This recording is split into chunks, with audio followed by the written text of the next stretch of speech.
You ever want to know the exact second your old life ends?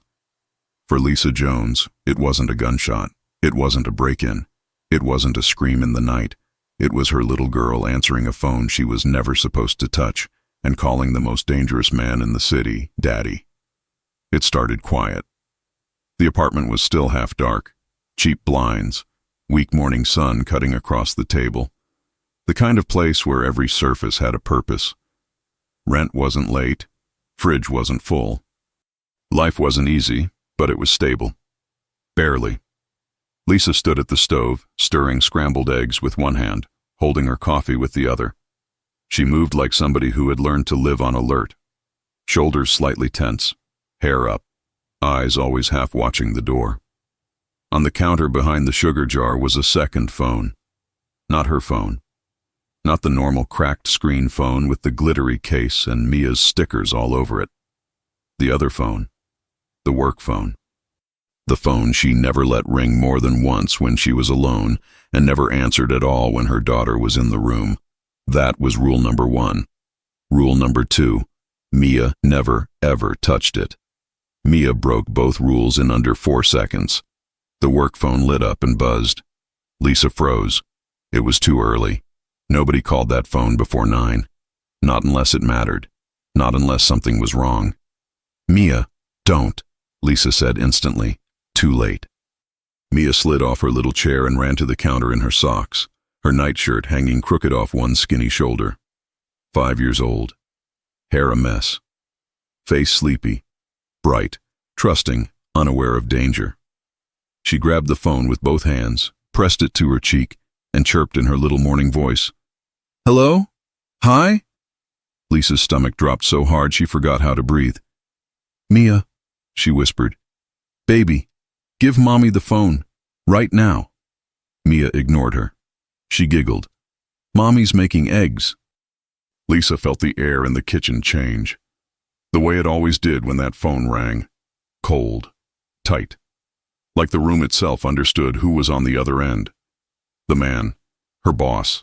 The man she worked for but never looked at. Not directly. Not fully. Not long enough to make it feel real. The man everyone else called a criminal, quietly. The name you didn't say in front of law enforcement or in front of people you didn't trust. Marco Conti. She'd never said his first name out loud, not even alone. She didn't get to think about it because Mia tilted her head and said it, said the word that made Lisa's entire body go numb. Are you my daddy? Silence. Not on Mia's side. On the other end. Lisa had never heard silence sound like that before. It wasn't confusion. It wasn't shock. It was attention. Full attention. Lisa's heart hammered so hard she heard it in her throat. Mia, give me the phone. No, Mommy, it's okay, Mia said, covering the microphone with her tiny hand like she was telling a secret. He sounds nice. Lisa's vision flashed black at the edges. She lunged forward, grabbed the phone from Mia's hand, and pressed it to her ear so fast it hurt. I'm sorry, she said in a rush. Sir, I am so sorry. She's 5. She doesn't understand. She should not have. Lisa. The voice on the other end wasn't loud. It didn't have to be. Low, even, clean, controlled. He said her name like a calm hand wrapped around her throat. Yes, she whispered. Who was that? My daughter. I apologize. The phone was on the counter and she... You have a daughter. Lisa swallowed. Yes. I see, he said. He didn't shout. Somehow that was worse. She shouldn't have answered, Lisa said quickly. I'll make sure it never... She called me Daddy. Her mouth went dry. Lisa stared at Mia, who had climbed back into her chair and was happily stabbing her eggs with a plastic fork, like nothing in the world was wrong. She didn't mean... Lisa started. I wasn't speaking to her, he said. I was speaking to you. Lisa felt sweat bead at the back of her neck. Mr. Conti, she's 5. She doesn't understand what she's saying. She just... Lisa. The way he repeated her name shut her up instantly. There was another beat of silence. Then in that same controlled tone, bring her with you today. Lisa blinked. I'm sorry? I want to meet her. Her throat closed. Sir, I don't think that's... Lisa, Yes. That wasn't a request. Her heart stuttered. With respect, sir, she's a child. She's not. You work for me, he said. You answer me. You show up where I tell you to show up. From now on, that includes her. 10 o'clock. You know the building. Her stomach was pure ice. I understand. The line went dead. Lisa stood in the kitchen, phone still pressed to her ear, hand shaking. Her brain sprinted. She ran through every possible scenario, every version of the next hour, and all of them ended in the same place. You don't tell a man like Marco Conti no. You don't hang up and pretend you didn't hear him. You don't invent a reason you can't come. You go. Or you find out what happens to people who don't. Mommy? Mia mumbled around a mouthful of egg. Was that Daddy? Lisa turned. Her little girl looked up at her with total innocence, total trust, total belief that the world was simple and kind. Lisa's voice came out thin. Baby, no. That was Mommy's boss. You, listen to me, okay? You can't call him that. Ever. Do you understand me? Mia frowned. But, ever, Lisa said, sharper than she meant to. No one is your daddy. You have me. That's enough. Mia's bottom lip trembled.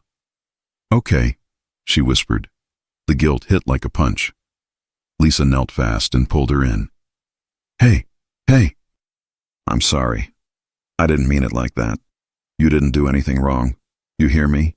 You didn't do anything wrong. Mia nodded against her shoulder. Lisa held her tighter. Her heart wouldn't slow down. She had spent years building a life that was quiet and invisible. Cash-only babysitters, apartments under short-term leases, no photos on social media, no Facebook under her real name, no family holidays, no visitors. Nobody knew her routine. Nobody knew her child. That was the point. That was why they were still okay. And with one phone call, one tiny voice, all of it was gone. She pressed her forehead to Mia's hair and whispered, more to herself than to her daughter, "What did you just pull us into?" The building didn't look like an office. Offices had parking lots and badge scanners and fake plants in the lobby. This building had black glass, silent elevators, and a man with a gun under his jacket standing outside the door just to look at who was walking in. Lisa held Mia's hand so tight she worried she'd leave marks. "Stay with me," she whispered. "I am with you," Mia said like it was obvious. The elevator ride up felt too smooth, too quiet. Every floor number glowed in a neat white line, and with each soft ding, Lisa thought, turn around, take the stairs, lie, say she got sick, say you can't make it, say anything. But her feet didn't move, because fear wasn't the only thing sitting in her stomach. There was something else, something she hated herself for, curiosity. She had worked for this man for almost a year. She had never met him in person. Her whole job was being trusted from a distance, taking calls, passing messages, moving money the way she was told to move it, when she was told to move it. Never asking questions, never repeating names. She had heard his voice maybe 12 times. People respected him without making eye contact. People were afraid of him without saying why. The elevator doors slid open. 2 men in dark suits were waiting in the hall. No smiles, no small talk. The one on the left had a scar along his jaw and a bulge under his jacket that wasn't a wallet. "Ms. Jones," the one on the right said. Hearing her name in his mouth was its own message. They knew exactly who she was. Lisa swallowed. Yes, this way. They didn't touch her. They didn't touch Mia. They didn't hurry her. They didn't have to. The hallway opened into a wide room with floor-to-ceiling glass looking out over the water. Not the city. The water. The whole coastline lay out there like money. Lisa had a second to think it was beautiful. Then she saw him. He was standing by the window with his back to them. Black shirt, sleeves rolled to his forearms, broad shoulders, clean lines, no tie, no jacket, no nerves. He didn't turn when they came in. He just said, calm, "Leave us."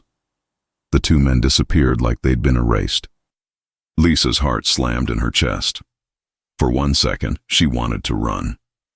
"Mommy," Mia whispered, pressing closer to her leg. "Is that—" "Shh." Lisa breathed. The man at the window finally turned, and Lisa understood instantly why people lowered their voices when they said his name. Marco Conti did not look like chaos. He looked like order. Dark hair cut neat. Beard trimmed close like he never let himself go even a little. Strong jaw. Straight nose. Eyes she couldn't read from across the room. Tall, solid, controlled. He didn't look sloppy. He didn't look unpredictable. He looked like he expected the world to listen when he spoke. That was worse. That was so much worse. His gaze landed on Lisa's face first, not on her chest, not on her legs. Her face. He held her there for one long second, like he was memorizing her, like he'd been waiting. Then his eyes moved down to the little girl, half hidden behind her leg. Mia did something Lisa didn't expect. She smiled, not scared, not shy. Just open. "Hi," Mia said. Marco didn't smile back, but something in his face shifted. Slightly, almost nothing. He crouched down to Mia's height, slow, like he didn't want to startle her. It was so careful Lisa felt her breath catch. "What's your name?" he said quietly. "Mia." "You're 5. Her eyes went wide. "How'd you know?" "I listen," he said. She giggled. Lisa felt slightly sick. Marco's gaze barely flicked up, but it landed on her like a touch. "She's comfortable," he said. Lisa swallowed. "She talks to everybody. I tell her not to, but she doesn't talk to everybody like this," he said. That low voice, that certainty. Heat crawled up Lisa's neck. "Look, Mr. Conti, about the phone." "You live on East Harbor," he said. Lisa's blood turned to ice. Her voice came out thin. "How do you—" "1 bedroom," he continued evenly. "Locks that wouldn't stop a teenager. Neighbors who mind their own business because they don't want trouble. You take the trash out after 11 because you don't like being in the hallway when the man in 2B is awake. You walk your daughter on the side of you that isn't facing the street." Lisa couldn't move. Her heart pounded so hard she thought she might pass out. "You've been watching us." Mia looked up at her. "Mommy?"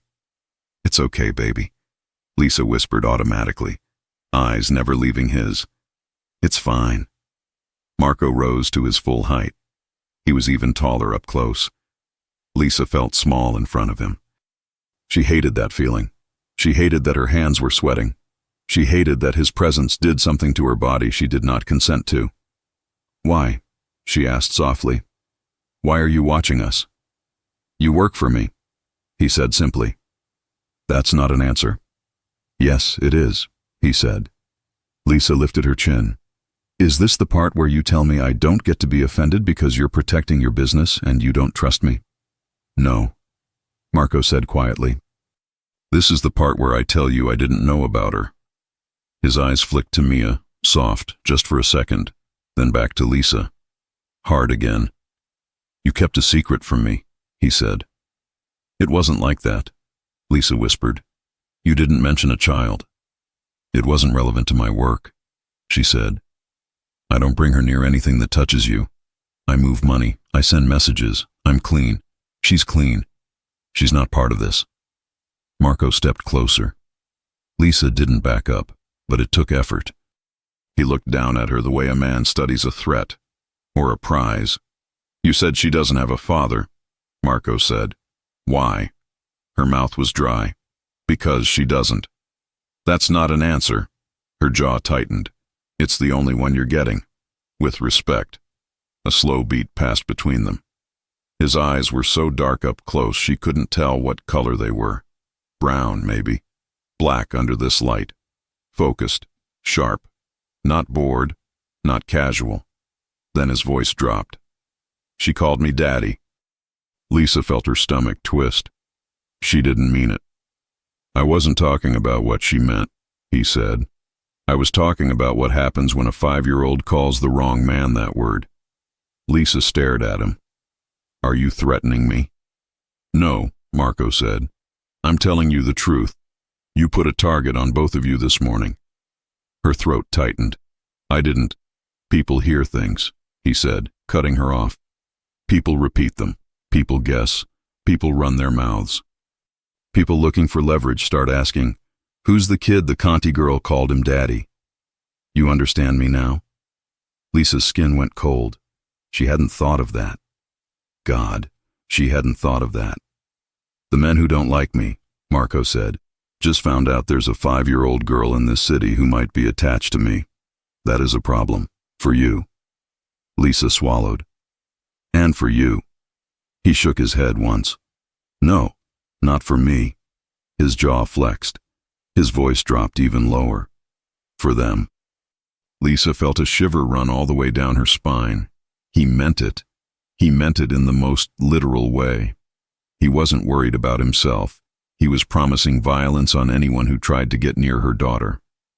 For one terrifying second, Lisa felt something she hadn't felt in a long time. Relief. It scared her more than anything else in the room. "This can't happen again," she whispered. "I'll keep her away from the phone. I'll keep her out of sight. I'll make sure." "No," he said. Her eyes snapped up. "Excuse me?" "You won't be keeping her away from me," he said. "You'll be keeping her next to you, at all times, with me watching." Lisa blinked. "I'm sorry, are you saying—" "You don't leave that apartment again without security," Marco said. "You don't take her to school alone. You don't go to grocery stores alone. You don't open your door unless the face matches mine or a face I send. You don't walk down a hallway with blind corners. You don't sit with your back to a window in a public place. You don't do anything I didn't approve first." She just stared at him. "I'm not asking," he added, calm. And then it hit her all at once. What he was really saying, he wasn't just protecting his business. He was claiming them. Her pulse tripped. "You don't own us," she said quietly. His eyes locked on hers, and Lisa felt it when the air in the room changed. Not louder, tighter, smaller. Like the rest of the world had just been pushed out, and now it was only his voice, his heat, his attention on her. "That's what you don't understand yet," Marco said, voice like a promise. Lisa's breath caught. Mia tugged on Lisa's sleeve, oblivious. "Mommy?" Lisa forced herself to answer without looking away from him. "Yeah, baby? Can we go home now?" Home. Lisa felt the word like a bruise.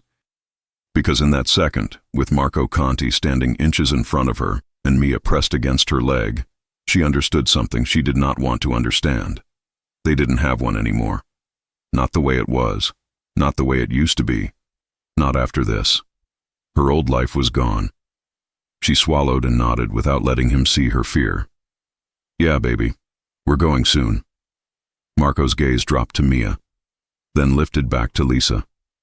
"When you go," he said quietly, "you'll have a car. 2 men. My men." Lisa shook her head fast. "No, absolutely not. No, you can't just—" "Yes," Marco said. "You don't get to make that call. I just did." Lisa felt anger spark, sharp and fast. "You don't get to walk into my life and decide the rules." Marco leaned in, close enough that she felt his breath against her cheek. His voice dropped to something only she could hear. "I'm not walking into your life, Lisa," he said. "Your life walked into mine when she called me daddy." Her chest tightened. He held her eyes. Then he said, soft, dangerous, final, "And I don't let anyone touch what's mine." The room felt too small. Lisa couldn't tell if she wanted to slap him or lean into him. Maybe both. Her heart pounded. Her voice shook. "Who told her?" Marco's brow moved. "What?" Lisa swallowed hard. "Mia. She doesn't just ask strangers if they're her father. She's 5, but she's not. She's not like that. She doesn't do that. Somebody told her something. Somebody showed her something. Somebody put that idea in her head." For the first time since she walked in, something cold slid through Marco's expression. "What are you saying?" he asked quietly. "I didn't tell her," Lisa whispered. "So who did?" Marco went still. And in that stillness, Lisa felt something new start. Not fear, not attraction. Something worse. A shift. Like a line had just been crossed, and there was no way back. His voice, when it came, was calm. Too calm. "Take her home," he said. "Pack a bag. Nothing heavy. Clothes, documents, whatever matters. You're leaving that apartment tonight." Lisa shook her head. "We're not." "Lisa," he said. Her pulse jumped. "You will do exactly what I tell you to do," he said softly. "You will not argue. You will not stall. You will not try to protect your pride instead of your child. You will go home. You will pack. You will wait. And you will open that door for my men when they knock. Do you understand me?" "Lisa," he said again. Her throat closed. She nodded. "Say it," he said. Her eyes flashed. "I understand." "Good," he said. Then he leaned in, even closer. Close enough that she smelled his cologne, clean, warm, expensive. Close enough that his next words weren't a threat. They were a promise. "I'll find out who put that word in her mouth," he said. "And then I'll make sure they never do it again." Lisa didn't lock the door. She barricaded it. The cheap deadbolt was turned. The extra chain was slid in place. A chair was shoved under the handle. The lights were off. The curtains were closed. Every sound in the hallway made her jump. Mia didn't notice any of it. She sat on the couch in mismatched socks, drawing on scrap printer paper with a pink marker and humming something from a cartoon. Safe. Happy. Untouched by the shaking in her mother's hands. Lisa kept pacing. "Throw clothes in a bag," he'd said. "Nothing heavy. Documents. Wait. That was almost worse than a direct order. Direct orders were clean. This wasn't clean. This was something else. This was, you belong to me now. Act like it." Her mind replayed everything from that office. You don't leave that apartment again without security. You don't sit with your back to a window. You don't move unless I know where you are. You're mine. Her body still hadn't recovered from the way he'd leaned in, how close his mouth had been, how calm he sounded when he said those words. It wasn't performance. It wasn't ego. He believed it. That scared her more than the guns. The toaster clicked and made her flinch. "Mommy?" Mia peeked over the back of the couch. "Why are you walking in circles?" "I'm not," Lisa lied. "You are." Lisa forced a smile. "I'm just thinking about what we need to pack for our little trip." "Are we going on vacation?" Mia asked, lighting up. "Like the beach? Do they have a pool?" Lisa swallowed. Her throat was tight. "Something like that." "Can I bring Mr. Bunny?" "You're definitely bringing Mr. Bunny." That got an approving nod. "Okay, then I'm good." That was what broke Lisa a little. The way a 5-year-old could treat being moved under armed protection like a sleepover, like it was nothing, like it was normal. God, what had she done to this kid's life? A soft sound interrupted the thought. Paper. Something sliding against the floor by the door. Lisa's stomach turned to ice. She crossed the room fast, yanked Mia gently off the couch and whispered, "Baby, go to the bedroom. Right now. Take Mr. Bunny, lock the door, stay quiet." Mia blinked. "Mommy." "Now, Mia." Mia ran. Lisa waited until she heard the soft click of the bedroom door, then moved for the front door. Her heart pounded hard enough it made her feel a little lightheaded. She pressed her ear to the door. Silence in the hallway. Nothing. Nobody talking. Nobody breathing. No footsteps. Just the low hum of the crappy fluorescent light outside and somebody's TV muffled through drywall. She didn't open the door. Not stupid. She just crouched, grabbed the folded envelope that had been slid under it, and hurried backward into the kitchen where there was at least a drawer full of knives and a clear view of the hallway. Her hands shook. Her name wasn't on it. No name at all. Her stomach twisted. Her first instinct was to call 911. Her second instinct stopped her. Police meant questions. Questions meant reports. Reports meant her name on paper. Paper meant trails. Her third instinct was the one she followed. She grabbed the work phone. He picked up on the first ring. "Lisa," he said. That voice, calm, direct, like he had expected her.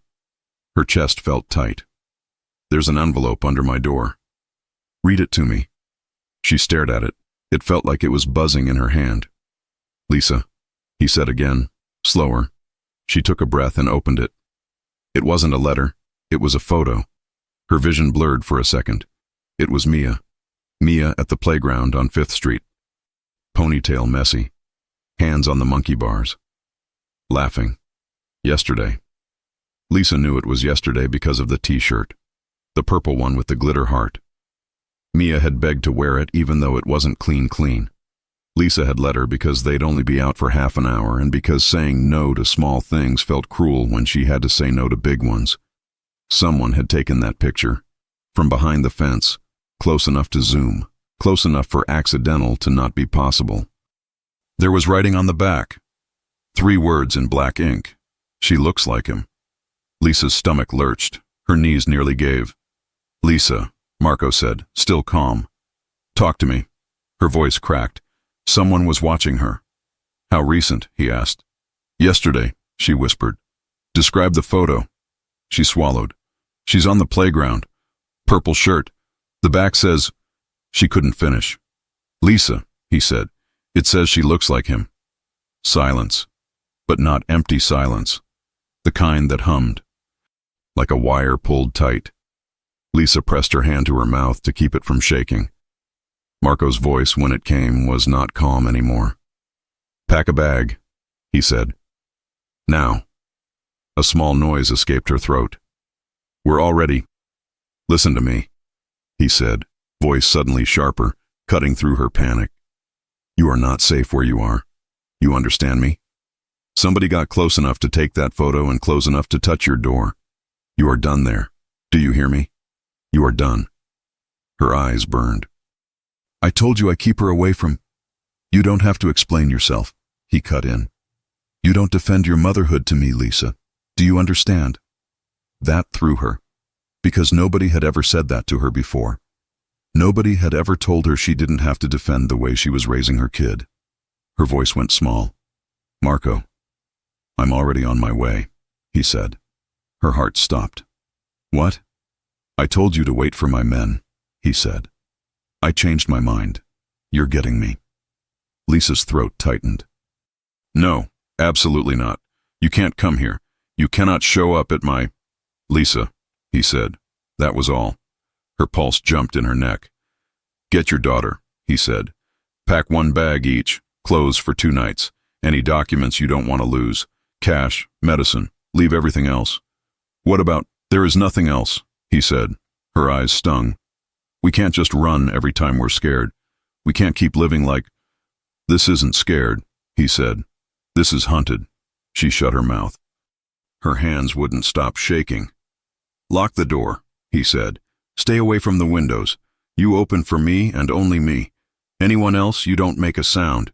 You don't even breathe loud. You hear me? Yes, she whispered. Say it. I hear you.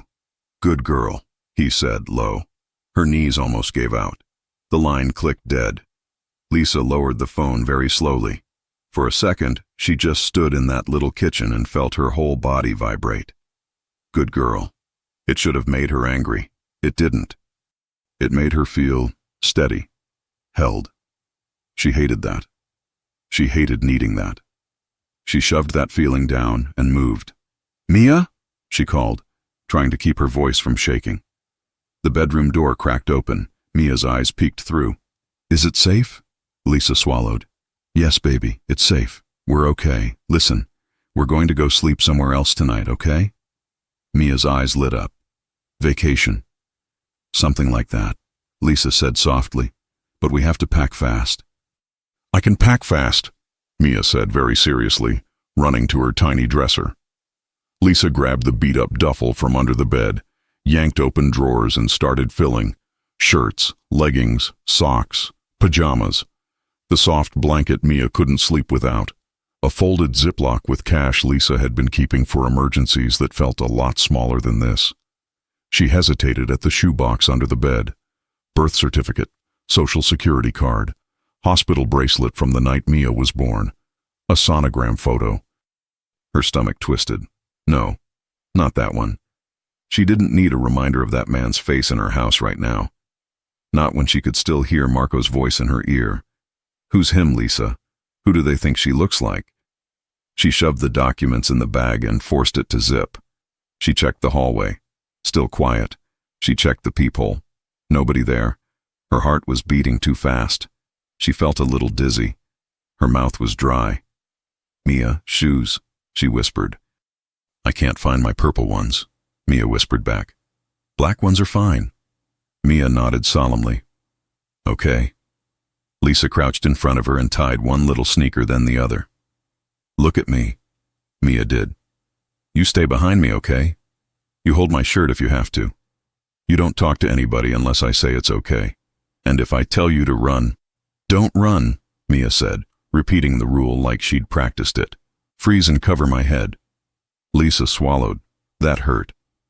That hurt more than anything else tonight. Yeah, she whispered. Good girl. Mia beamed. Lisa's eyes burned again. There was a knock. 3 short. Pause. 2. Lisa's breath caught. Her chest went tight. That wasn't their normal neighbor's knock. That wasn't, hey, your package got left at my door. That wasn't, turn down the TV. That was code. Her mouth went dry. She slid the chain off. She pulled the chair away. Her hand hovered on the lock. Baby, she whispered. Behind me. She opened the door 6 inches. Black shirt, rolled sleeves. Forearms marked in faint ink that wasn't for decoration. Eyes that locked right on hers. Marco Conti filled her doorway like he'd been built to stand there. He didn't force the door. He didn't come in without permission. He didn't raise his voice. He just took her in, head to toe, fast and precise, the packed bag in her hand, the way her shoulders shook, the way her mouth was a little unsteady. Then his jaw tightened. Who scared you? He asked quietly. No hello, no small talk, no are you okay? Who scared you? Lisa swallowed. Someone left a picture of my daughter under my door. He held out his hand. Lisa hesitated. His eyes didn't move from hers. Give it to me. She passed it over. He looked at the front of the photo, then flipped it, read the message on the back. His eyes went darker. When he finally spoke, his voice was steady, but it wasn't calm. Get in the car, he said. Lisa blinked. Excuse me? You're done here, he said. I can't just... Yes, he said. Lisa stared at him. You can't walk in here and decide my entire life in 2 sentences. I have a lease, I have neighbors, Mia's school. Mia doesn't go back to that school, he said. Something in Lisa snapped. Who the hell do you think you are? She hissed, shoving the door open the rest of the way and stepping into the hall, chest heaving.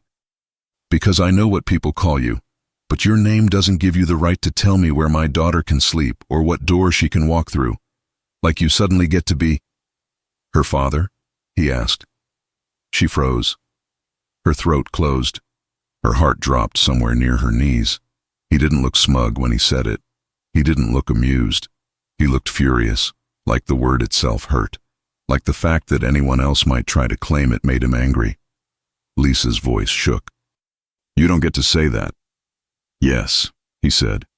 No, she whispered. Yes, he repeated, lower. Lisa felt her pulse in her mouth. You're not... Lisa, he said quietly. Look at me. She didn't want to. She did anyway. He stepped in, closing the distance between them. Close enough that she had to tilt her chin up to hold his eyes. Close enough that her body reacted before her brain did. Heat shot straight through her, fast and embarrassing. He smelled like clean soap, warm skin, and something expensive she couldn't name. His voice dropped to a low, private line meant only for her. Somebody tried to mark your daughter as leverage, he said. Do you understand what that means? Her stomach twisted. It means, he cut in. They think they can take her. It means they think they can take you. It means they think they can touch what works for me and walk away breathing. Lisa's chest rose and fell. His jaw flexed. He leaned in closer. That's not going to happen. Her lips parted. He wasn't shouting. He wasn't posturing. He was giving a vow, and she could feel it. You think I'm doing this because I like control, he said softly. Because I enjoy telling you what to do. I don't care how it looks to you right now, Lisa. This is not about pride. This is not about ego. This is not about me proving I can move you like furniture. Her breath shook. This is about the fact that the second that picture existed, he said, you stopped being optional. Her heart pounded so hard it almost hurt. You and that kid behind you, he said, voice steady, final, are officially my problem now. Something in her chest pulled tight. Dangerous. Wrong. Too fast. Too much. And exactly what her bones had been begging to hear for years. He lowered his head a fraction more. Get in the car. Lisa stared at him. Her voice came out quiet. Where are you taking us? His answer was simple, direct, and it hit her harder than anything else he'd said. To a place nobody touches what's mine, he said. Her breath caught. He straightened, looked past her into the apartment, and raised his voice just enough for Mia to hear. Hey, sweetheart, he called like he'd known her forever. Mia's head popped around Lisa's hip. Hi. His mouth softened. Just for her. You ready to go on that sleepover? Mia lit up. Do you have a pool? Yes, he said without missing a beat. And pancakes. Mia gasped like this was the greatest offer ever made to any child. Mommy, he has pancakes. Lisa closed her eyes for half a second. God help her. When she opened them again, Marco was still watching her. Not Mia. Her. Studying her face like she was now the situation. Not the apartment. Not the hallway. Not the photo. Lisa, he said quietly. Last time. Don't make me pick you up and carry you. Because I will. Heat flashed low in her stomach. She hated that he could do that to her with one sentence. She hated it almost as much as she wanted to find out if he meant it. She swallowed hard. Fine. Something flickered in his eyes. Satisfaction, relief, possession, all of it. He took the bag from her shoulder without asking and slung it over his own. He didn't look winded. He didn't look strained. He looked like he'd just made a decision and the rest of the world would adjust. Good, he said. He turned slightly, like he was going to lead them out, then stopped and leaned in one last time. His mouth brushed almost, against her ear. From now on, he murmured, voice low enough to shake right through her. You breathe when I tell you to breathe. Lisa's pulse went wild. Her knees felt weak. Her voice came out a whisper. You can't talk to me like that. Yes, he said again, calm. I can. He pulled back, eyes on hers, and what she saw there made her chest go tight. Not patience. Not patience at all. Claim. Real claim. This man had decided something and she wasn't sure she could undo it even if she tried. Let's go, he said. And Lisa realized, standing barefoot in her own doorway with her daughter pressed to her leg and her whole life stuffed in a single duffel bag, that she was already gone. They moved like a unit. Marco in front, Lisa in the middle, holding Mia's hand. Two men behind them, quiet and wide and watchful. Nobody in the hallway asked questions. Nobody even opened a door. Maybe that was normal for this building. Maybe it was the way Marco filled the space. Maybe it was the kind of silence fear buys.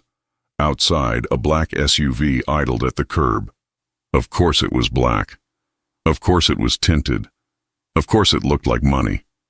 Marco opened the back door himself. Not the guy in the suit. Not the driver. Marco. He held the door and waited for Lisa and Mia to climb in first. That detail did something to her. Something she did not have the energy to unpack. Mia bounced into the back seat like this was the best day of her life. Do I get pancakes now? In the morning, Marco said. What about the pool? In the morning. Mia sighed, dramatic. Okay, but I want syrup. You'll get syrup. Mia nodded, satisfied. Lisa stared at him. You're good with her, she said before she could stop herself. Marco looked at her like the sentence confused him. Then he got in and shut the door. The SUV pulled away from the curb smooth and fast, not jerking, not drawing attention. Lisa watched her block disappear through the tinted glass. that crappy apartment, that flickering hallway light, that door she'd triple-checked every night. Gone. Her throat tightened. Her voice dropped. "Where are we going?"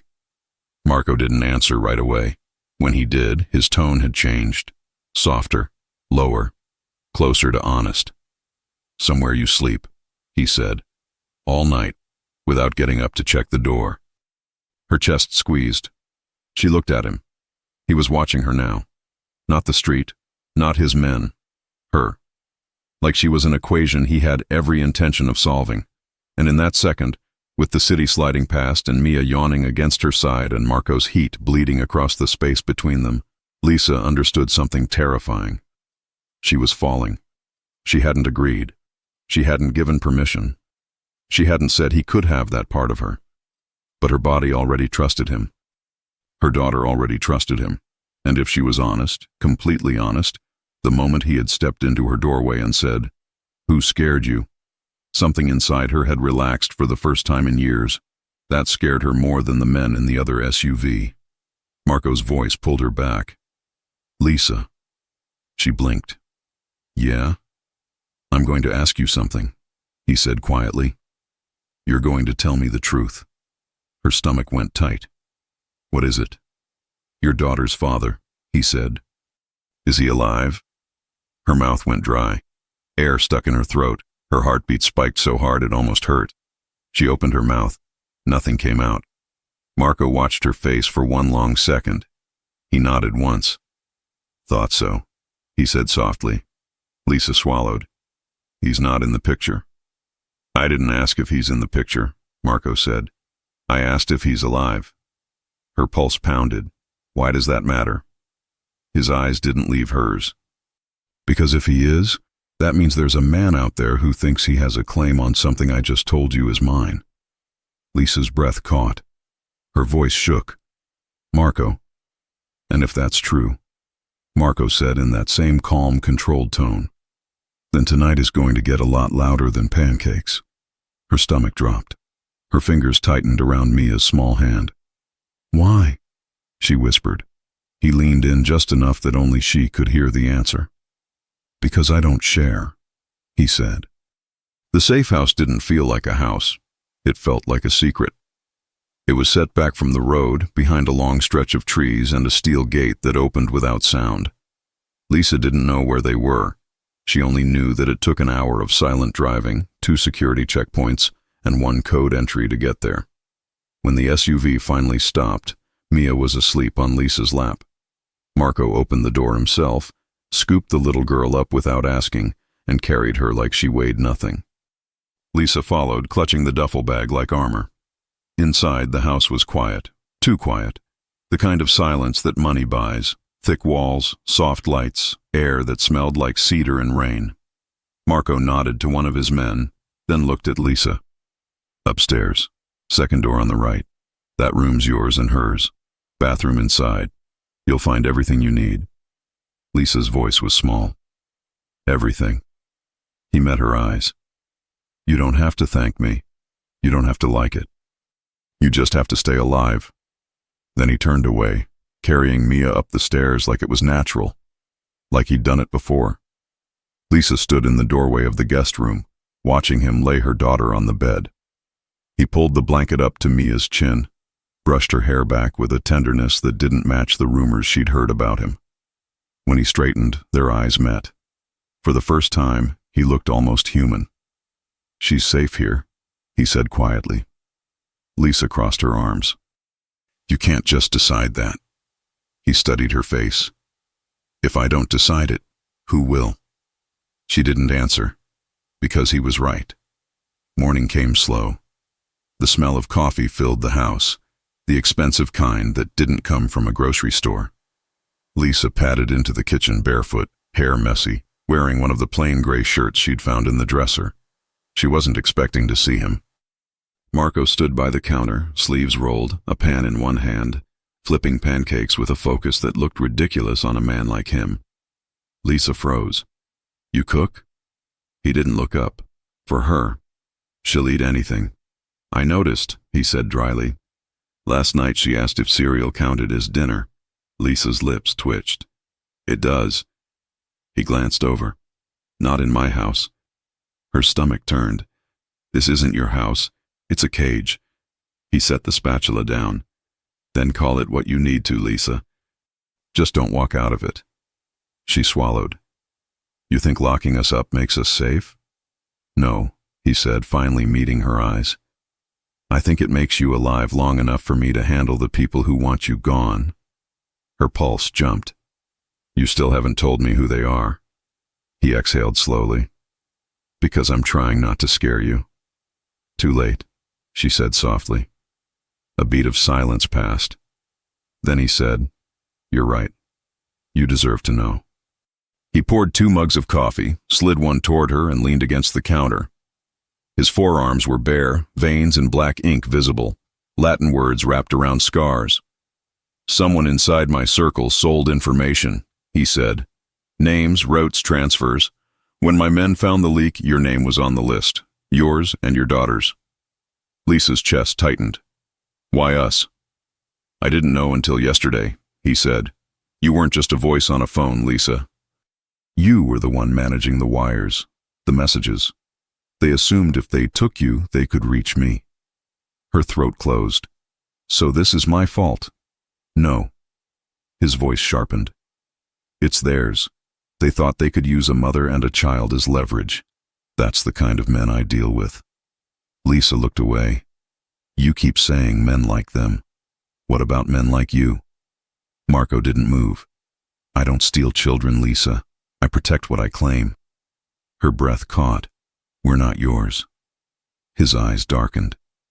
You are until this is over. The air between them tightened again. Lisa wanted to hate him, but hate was easy, and nothing about him was easy. He took a slow step toward her. You don't have to trust me. Just let me keep you breathing.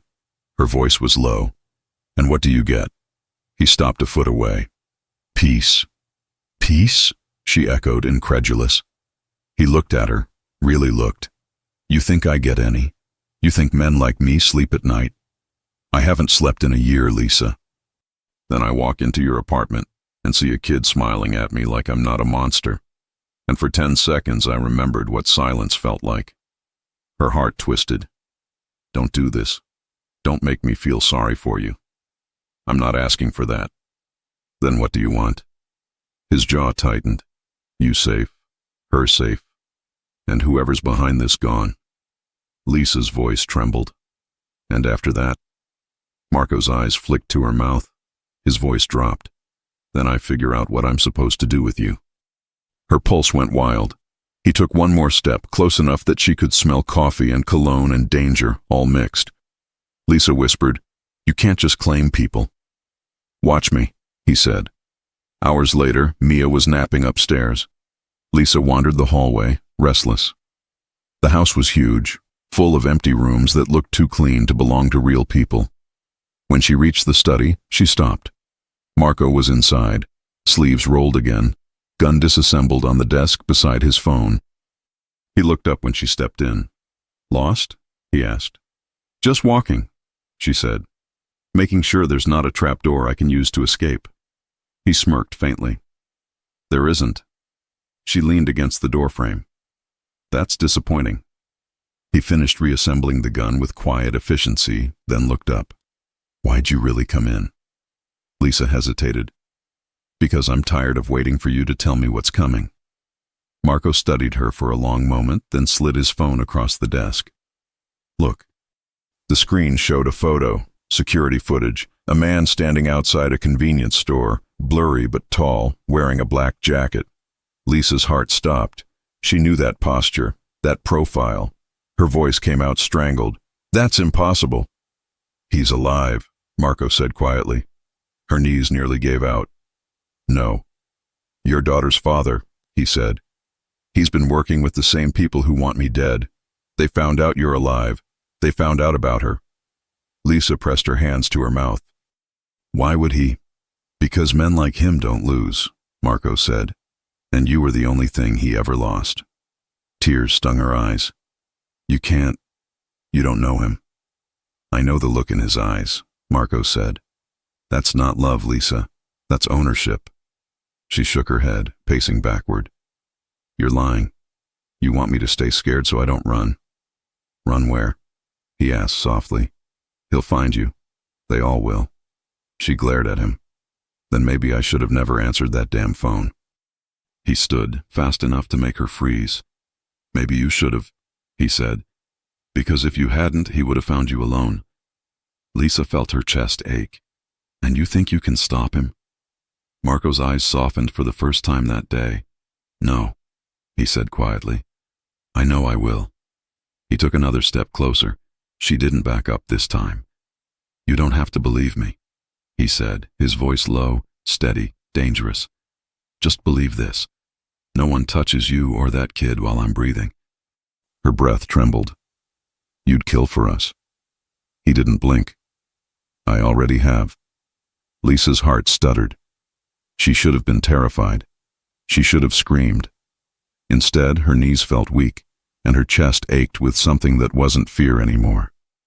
Marco reached out and brushed his thumb across her cheek, slow, deliberate. You're not a problem, Lisa, he murmured. You're mine. And for one reckless, impossible second, she let herself believe it. The storm came in before dawn. Not thunder, not lightning, men. Lisa woke to the sound of engines outside the safe house, faint but wrong.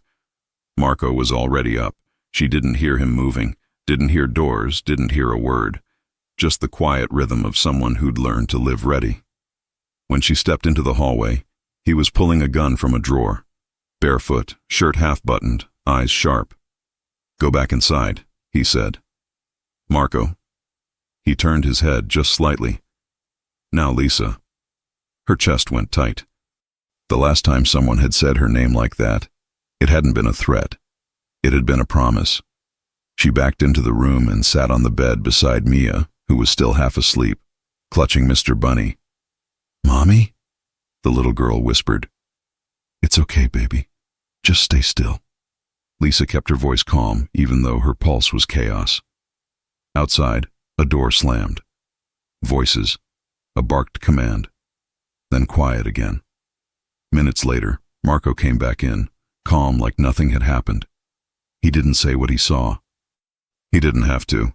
The line of his jaw told her everything. They were watching the road, he said. We're leaving. Now. Lisa grabbed the bag. Where? My place, he said. The real one. Her stomach dropped. The one they all know about. The one nobody's stupid enough to touch. The drive was long, silent, tense. Mia slept in the back seat again, her head on Lisa's lap. Marco drove himself this time. No guards, no escorts, just him, the road, and a silence thick enough to choke on. Lisa wanted to ask if this was how it always was for him. Danger, blood, hiding people he cared about behind walls. But she didn't. She just watched the city disappear in the rearview mirror. When the car finally turned off the main highway, she saw it. The house wasn't a house. It was a fortress dressed in glass. Steel gates. Long drive. Ocean beyond the cliffs. The kind of view that didn't feel real. Marco stopped the car near the front steps and killed the engine. He looked at her, not like a boss, not like a protector, like a man who'd made up his mind. You're staying here, he said, until I say otherwise. Lisa laughed once, low and tired. You're aware that sounds like kidnapping. He met her eyes. Then call it protection. That night, Lisa stood in the guest bathroom wrapped in a towel, steam on the mirror, hair dripping. Her hands trembled just enough that she gripped the counter until her knuckles went white. She hadn't stopped replaying what he'd said, the way he'd looked at her when he told her she wasn't optional. She didn't hear the door open, only the quiet knock on the frame. Lisa. Her heart jumped. Marco, Door's open, he said quietly. She hesitated. I didn't invite you in. I didn't ask permission, he said. When she looked up, he was there in the doorway, wearing a dark t-shirt and nothing on his face to hide the exhaustion. What do you want? She whispered. His voice dropped. You shaking like that? It's not fear. Not anymore. Lisa's breath hitched. Don't start this. I already did. He stepped inside. Slow, steady, deliberate. He moved like he knew how dangerous he looked, like he wanted her to notice. Lisa's back hit the counter. You think you can fix everything by touching it? No, he said, stopping inches from her. But I can stop pretending I don't want to. Her breath trembled. And then what? Then we deal with it. She stared at him. The man she was supposed to hate, supposed to fear, the man who made the city bleed and somehow made her heart slow down at the same time. His hand came up, brushing a drop of water from her collarbone, his fingers warm against her skin. Tell me she's yours again, he said softly. Lisa frowned. What? Mia, he said. Say it.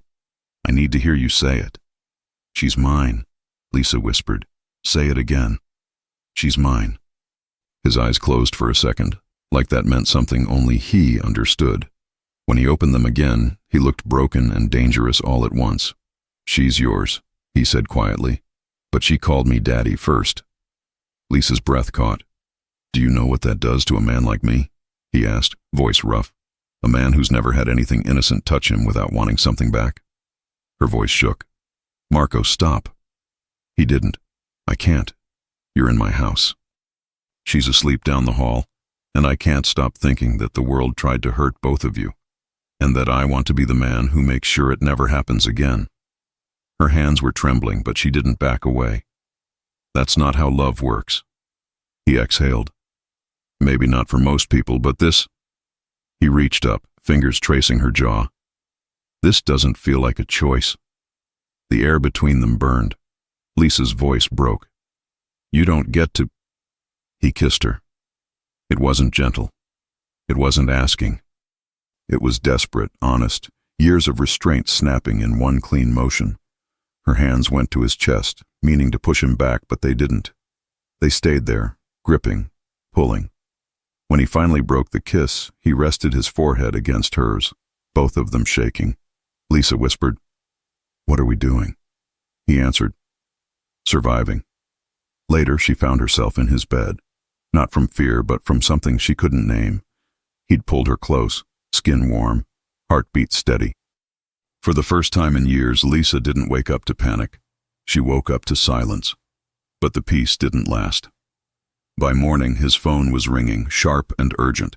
Marco sat up fast, listening. His expression changed, from calm to pure steel.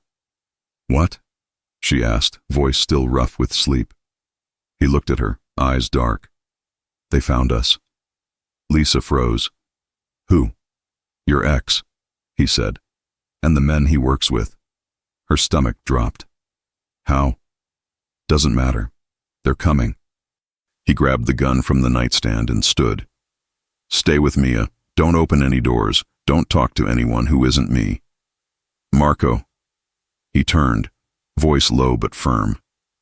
If I don't come back in 5 minutes, you take her and run to the panic room downstairs.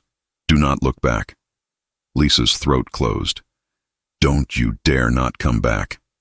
He looked at her, and for one moment, the boss, the danger, the man everyone feared, was just a man.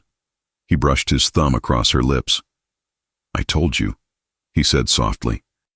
I don't let what's mine be touched. Then he walked out. The sound of the front door slamming echoed through the house. Lisa stood frozen in the bedroom, Mia's little hand gripping hers. She didn't know if she was praying for him to live or terrified that he would, because either way, she already belonged to him. The first shot shattered the quiet. Lisa didn't scream. She froze, like every muscle in her body forgot how to move. Mia's hand clutched her arm so tight it hurt. The echo rolled through the hallways, low and distant, followed by the sound of boots and men shouting orders. Mommy? Mia whispered. Lisa dropped to her knees, pulling her daughter close. Shh, baby, quiet. Another shot. Closer this time. Her heart raced so fast she thought she'd pass out. She forced herself to breathe through it. Marco's words echoed in her head. If I don't come back in 5 minutes, run to the panic room. 5 minutes. That was the rule. She glanced at the clock. 30 seconds gone. The gunfire stopped. Then silence, the kind that didn't feel safe. Lisa crept to the door, pressed her ear against it. She could hear footsteps downstairs. Heavy, deliberate, too many.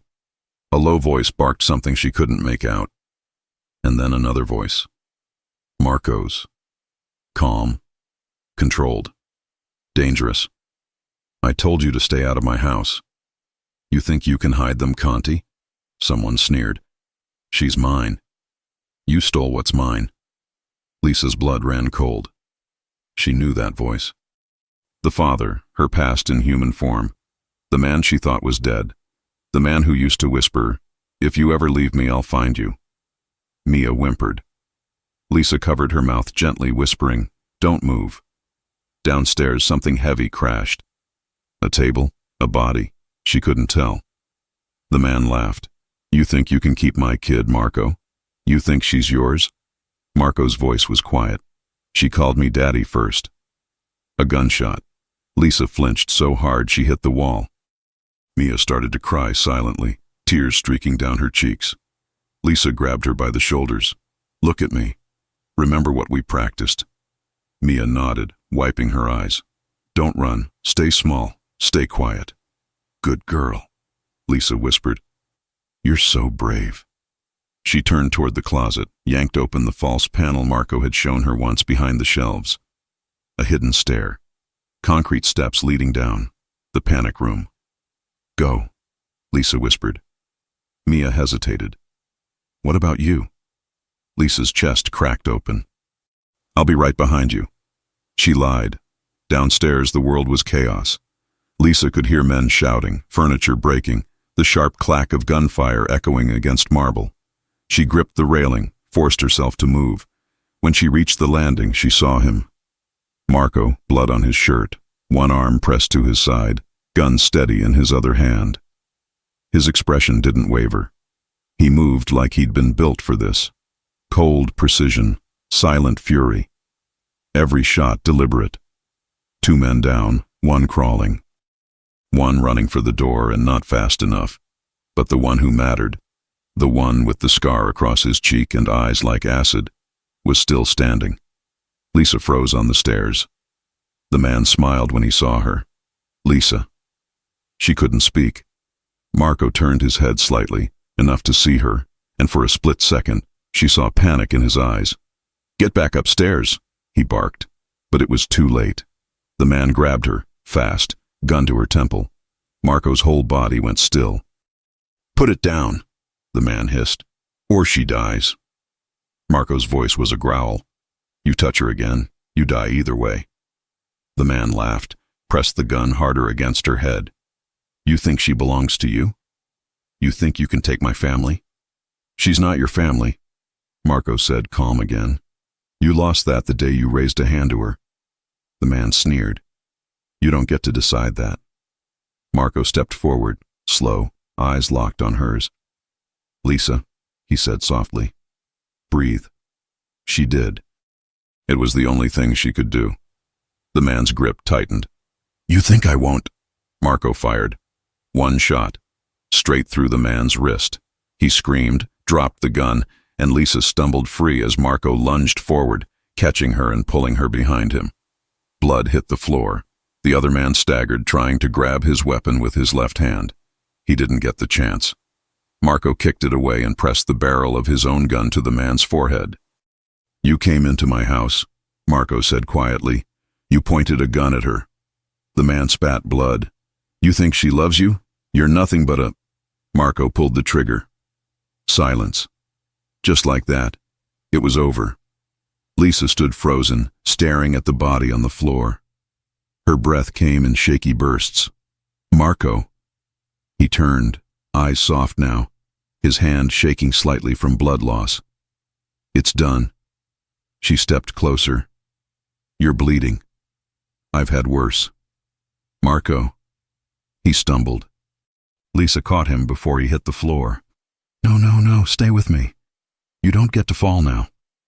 He tried to speak, voice low. "Is she safe?" "Mia's in the panic room." He nodded, barely conscious. "Good girl." "Don't you close your eyes," Lisa said, pressing her hand to his wound. "You hear me? You promised you'd keep us safe." He gave a small, tired smile. "I did." Her voice broke. Then don't you dare die. His hand found hers, weak but still strong enough to pull her close. Lisa. Yeah? Tell me she's yours again. Lisa's heart cracked. She's mine, she whispered. He smiled faintly. Then she's mine too. And his hand went limp. Marco! She shook him, pressed her palm to his chest, felt the faint, uneven heartbeat. Relief hit her so hard she almost sobbed.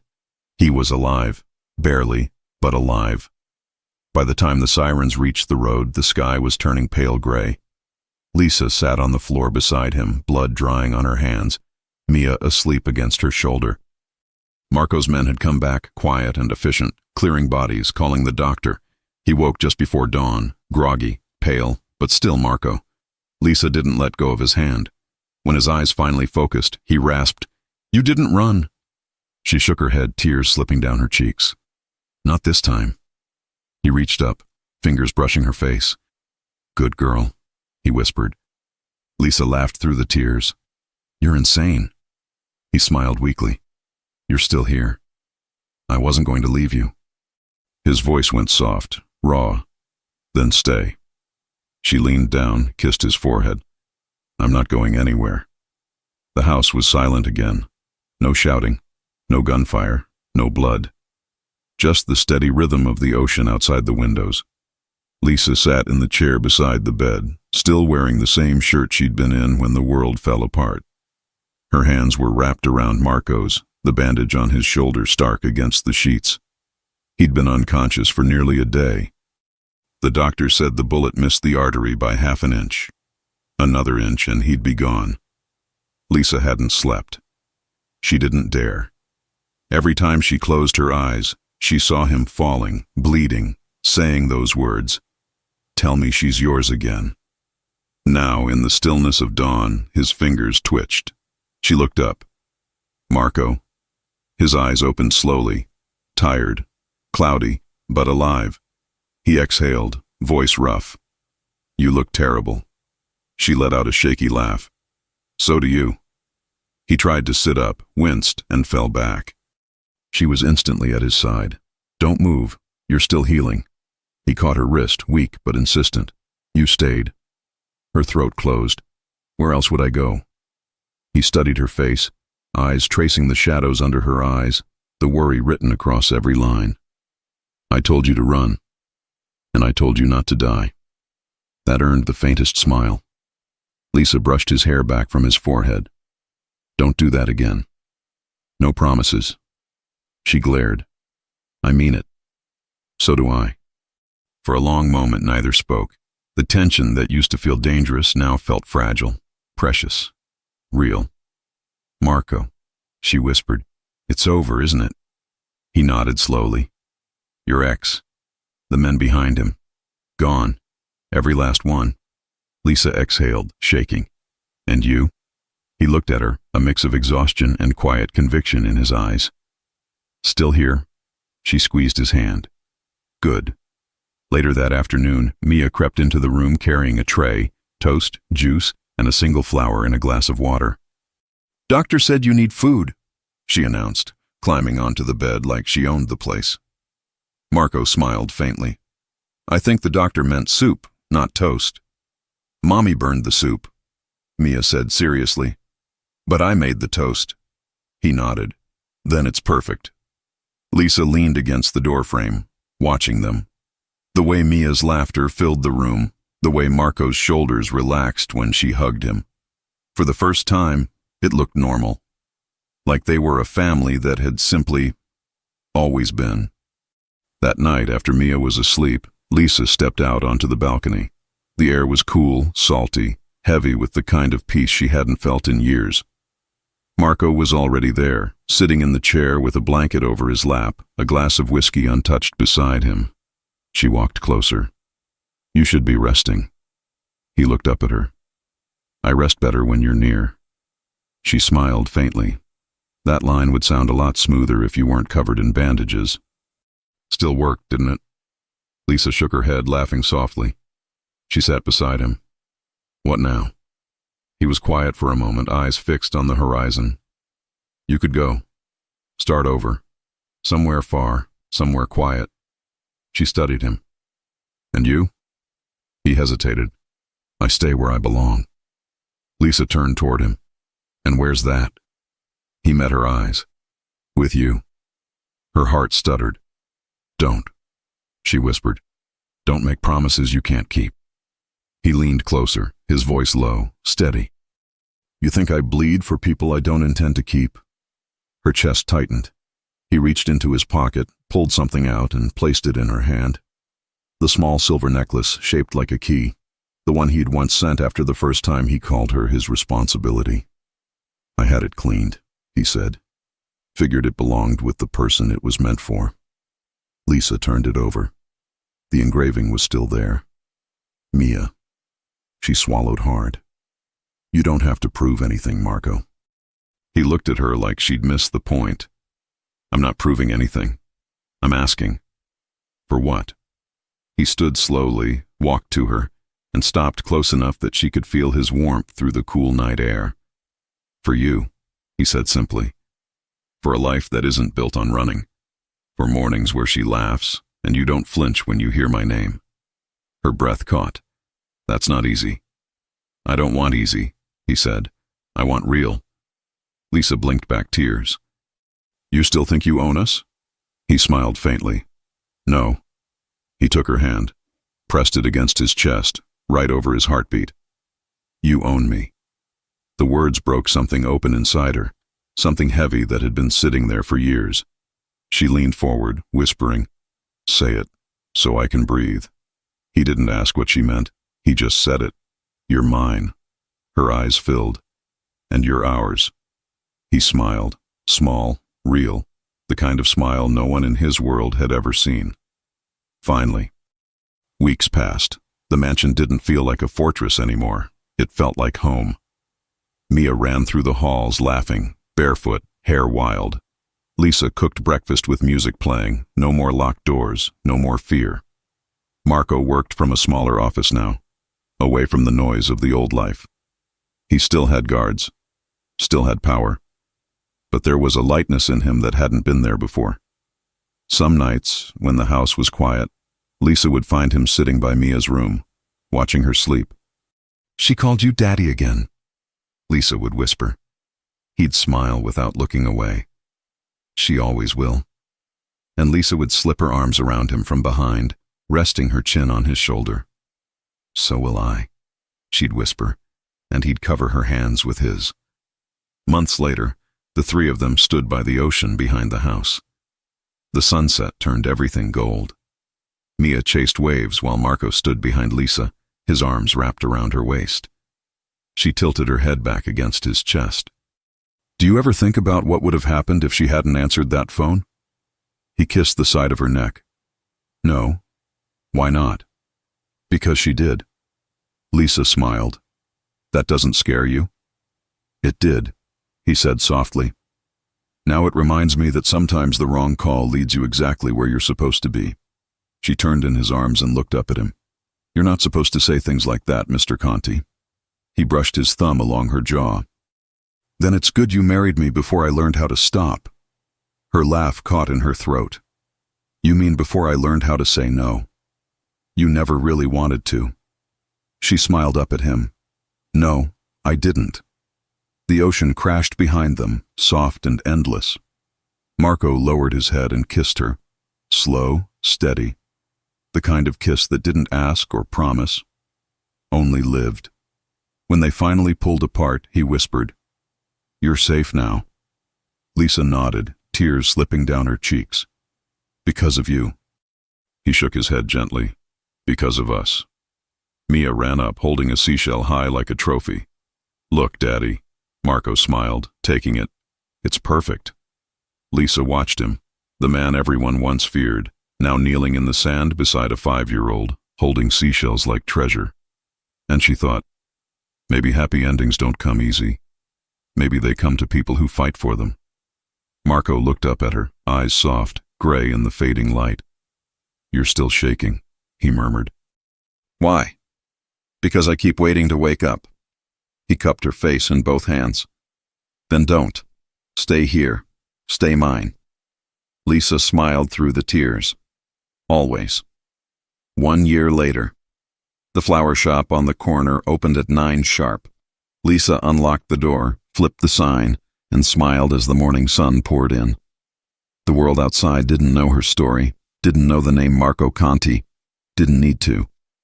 At home, there was laughter, pancakes, and a man who never missed breakfast. The same man who once ruled the city with fear now tied ribbons on bouquets for his daughter's school projects. Love hadn't saved them. They'd saved each other. And sometimes when the bell above the shop door chimed and she looked up to see him there, sleeves rolled, eyes warm, she still felt her heart skip. He'd smile that quiet smile that started everything and say, "Ready to go home?" And Lisa would answer the same way every time, "I already am." If you enjoy stories like this, take a moment to subscribe to the channel. That's how I'll know you truly liked it. Even if you're watching on your TV, grab a second to join this family of fans who love emotional and heartfelt stories. Your support means everything, and it helps us bring you even more tales like this one.